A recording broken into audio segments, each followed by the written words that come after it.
Southbank. It's beautiful, isn't it?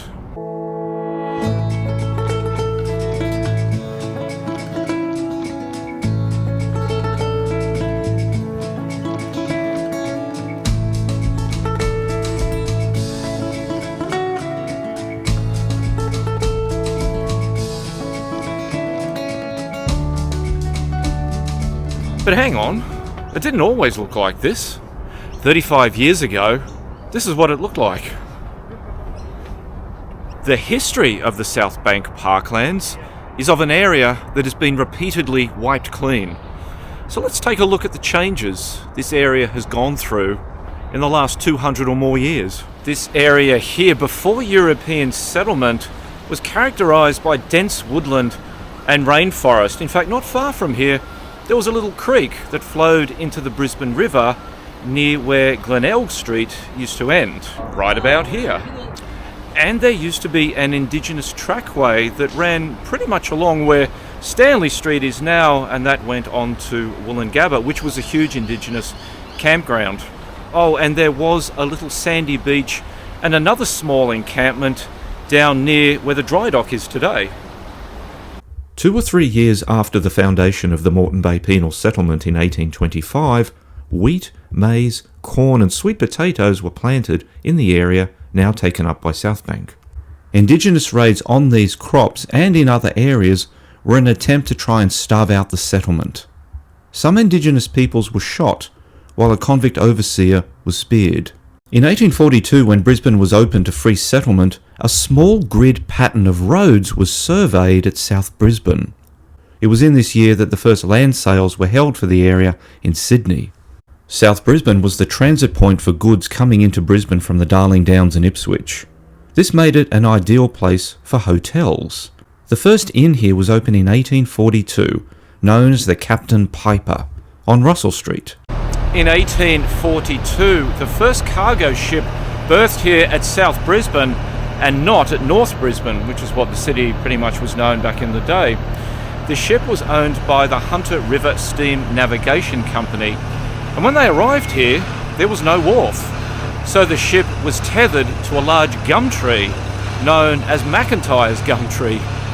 In 1843, the area along the river was known as Stanley Quay. Grey Street, Melbourne Street, Russell Street and Hope Street were already in existence. Stanley Street was named in honour of Lord Stanley, Secretary of State for War and Colonies. Grey Street was named after Earl Grey, Prime Minister of Great Britain from 1830 to 1834. Russell Street was named after the leader of the opposition party in 1842. Melbourne Street was named after the previous Prime Minister, Viscount Melbourne. And Glenelg Street was named after Baron Glenelg, who was the Colonial Secretary from 1835 to 1839. By 1843, South Brisbane was, for all intents and purposes, the most northerly port in the colony of New South Wales. And it was a pretty lawless place. There were almost daily and nightly assaults, robberies, violence, and even murder in the area. Publican Thomas Grenier shot his rival's dog for no apparent reason, while Daniel Peterson shot his wife and cut his own throat. Bizarrely, both survived. And it was at about this time that we read of the well-known and rather notorious South Brisbane prostitute, Marianne Taylor. No, not me. A different Marianne Taylor, obviously. She had a habit of using the ferry boat as a place to offer her services to her clients, and apparently the ferry boat operator got a cut of the profits.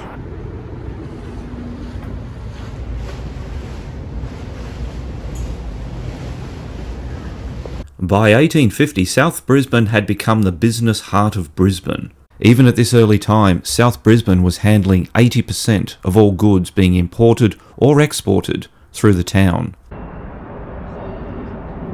And where I'm walking now, there's the Wheel of Brisbane over there. This is the line of Russell Street coming down here, and it ended at the river. And just behind me there, where the river is, that's where the ferry was for many years. This was the Russell Street Ferry, and it went over to North Brisbane.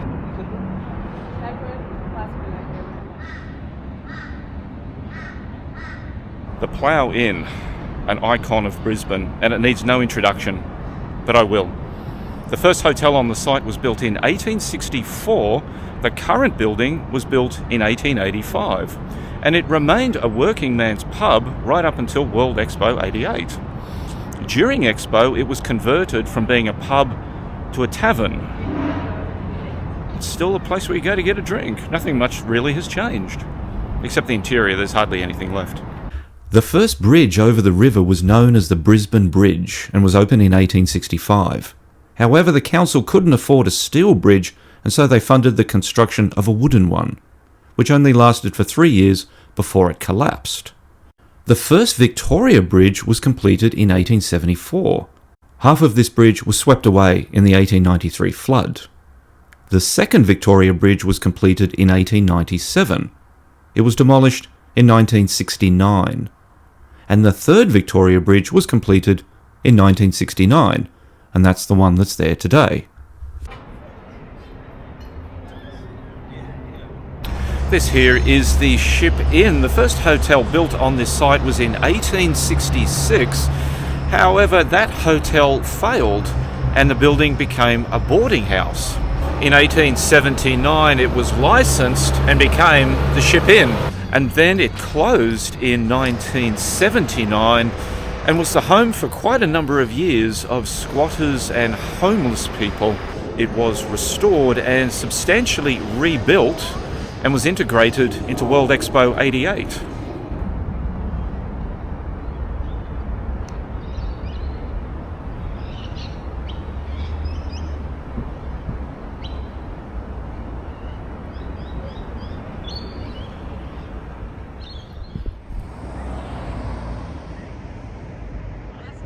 In 1884, the Melbourne Street train station was opened. This was the terminus of the line from the south coast. Everyone had to get off the train and walk over the bridge into the city, and that's why just around the corner you'll have the Terminus Hotel.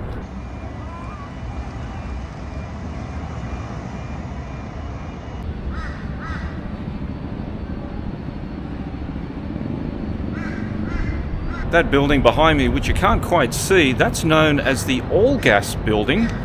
It dates from 1885. It was originally an Allen and Stark drapery. After the 1893 flood, they got fed up with being flooded, so they moved to Queen Street, and the buildings they built are still there today, near the McDonald's. After Allen and Stark moved over the river, this became a branch of the Queensland National Bank. And it was the South Brisbane Gas and Lighting Company who also leased premises here. Both the bank and the gas and lighting company were here for many years. In fact, the reason why it's called All Gas is because Queensland National Bank moved out. They took over the building. It became known as All Gas when they bought the building in 1971. During Expo, it became a restaurant, and then it was also a bank again.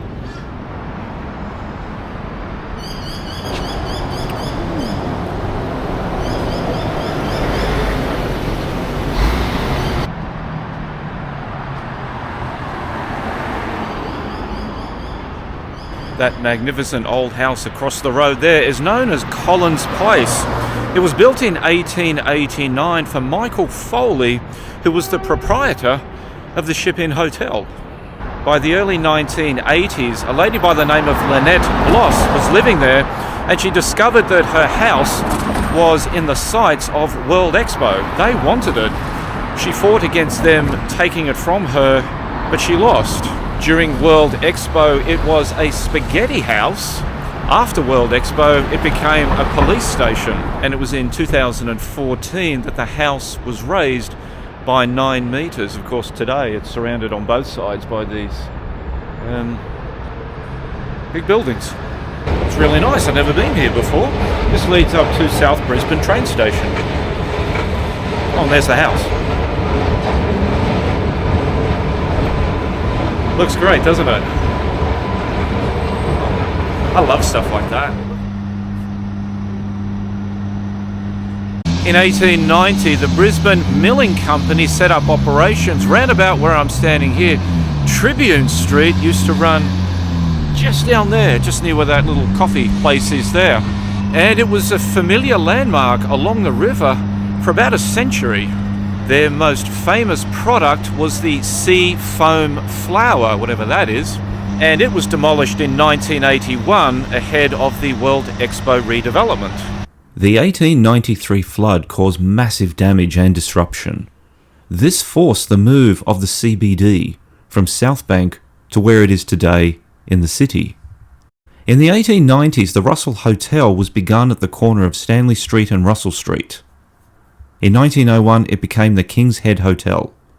In 1907, two sisters from Ireland, Margaret and Mary Ann Bowles, bought it. They changed the name to the Atlas Hotel. It had the reputation of being one of the toughest pubs in town and was known as a bloodhouse. There was an extension of the Woolloongabba train line that ran parallel to the river. It connected wharves and warehouses to the main Brisbane rail network. In the 1920s, many of the wharves were now moving to Hamilton. Ships were getting bigger and they needed deeper water. Fewer and fewer ships were heading to Brisbane and South Brisbane. And then the Captain Cook Bridge was opened in 1973. No more ships could come further up the river. With no more shipping, the wharves were dismantled and all the infrastructure along the river was demolished. Photographs from the 1970s show open grassy areas where once warehouses, trains, cargo, etc. once ruled. With the shipping gone, the area's importance and prosperity vanished. It became more and more run down and derelict. In 1977, the decision was taken to build the cultural centre. Despite this, the decay of the South Brisbane area continued.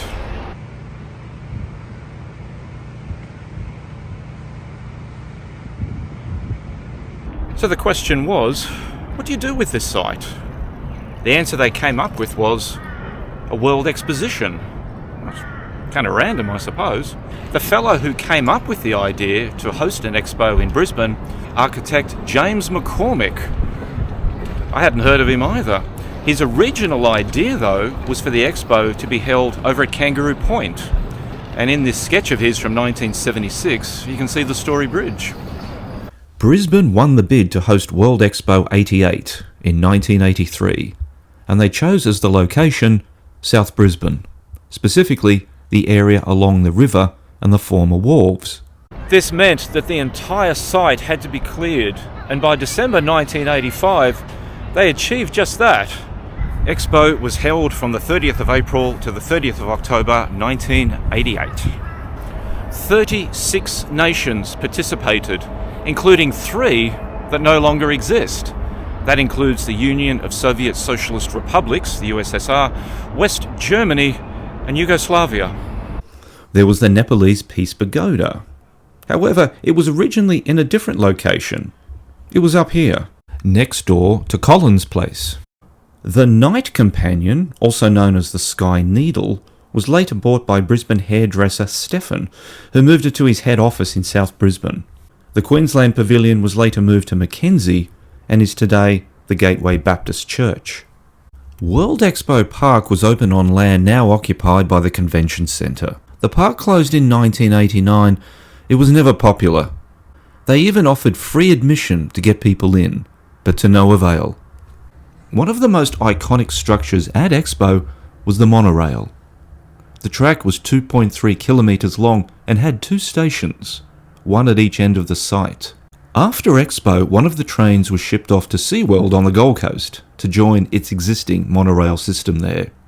It was permanently closed in 2024.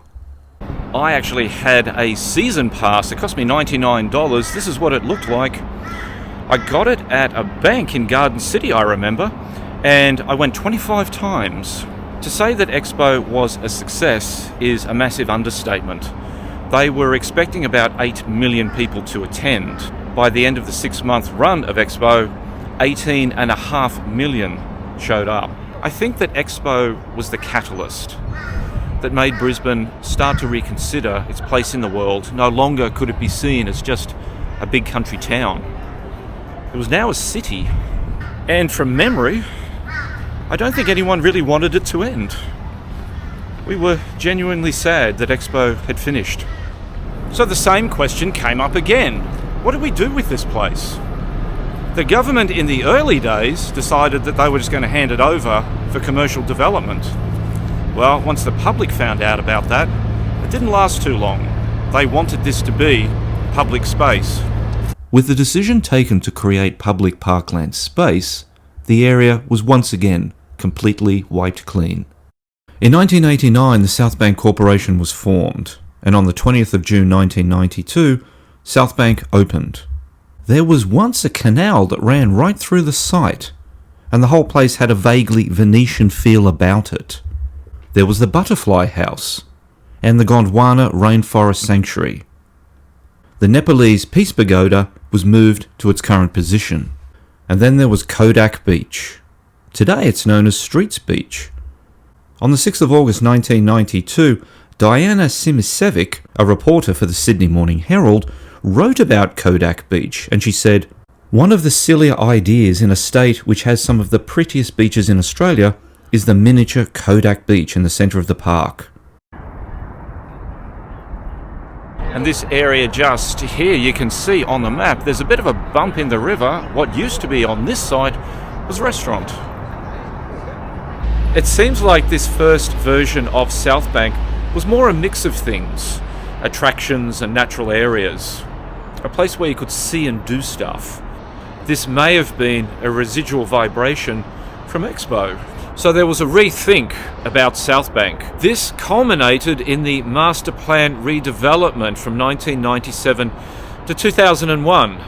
And one of the first things to go was the old Gondwana Rainforest attraction, which just so happens to have been built right behind me on that area of open ground.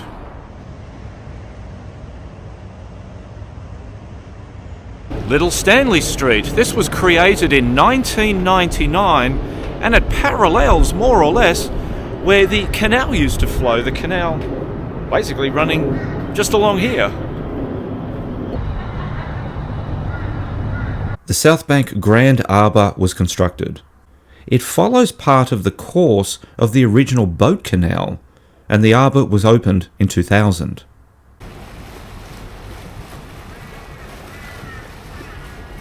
This water here encircling Picnic Island is a remnant of the old canal system that was part of the first iteration, I've always wanted to use that word iteration, of Southbank.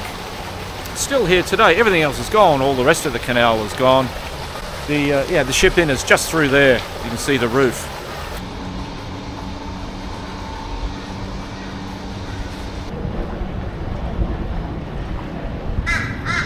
And then in late 2005, the Butterfly House was closed. This is its replacement. This is a Max Brenner now, but it's also, it says it's up here, Southbank House, I think. It's gone the wrong way. Heaven's sake. Had a 50-50 shot at that. Yeah, house. Southbank House.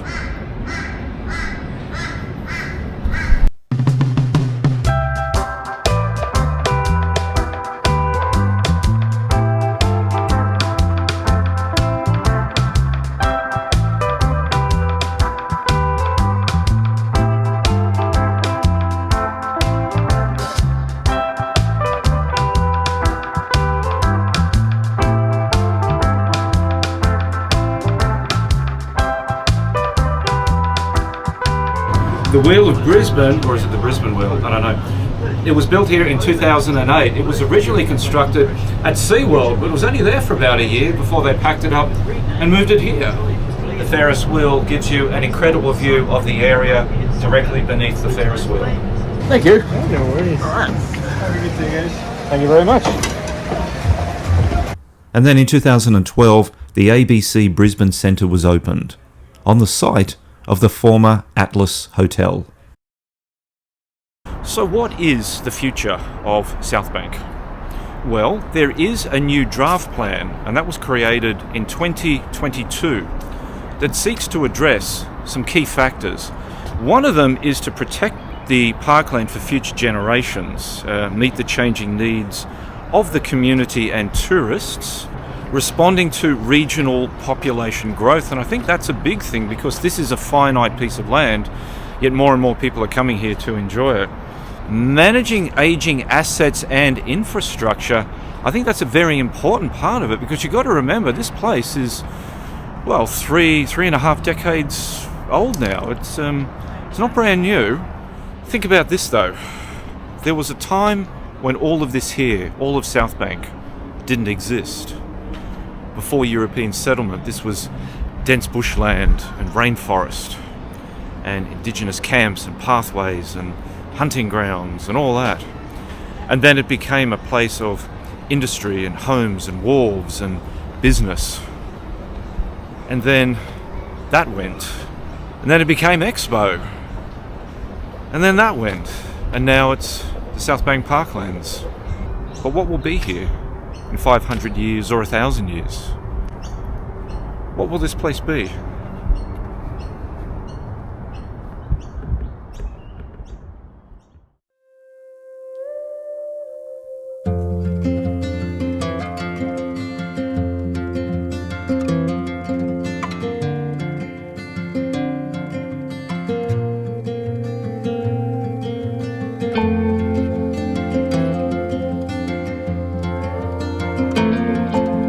It seems like this first version of Expo...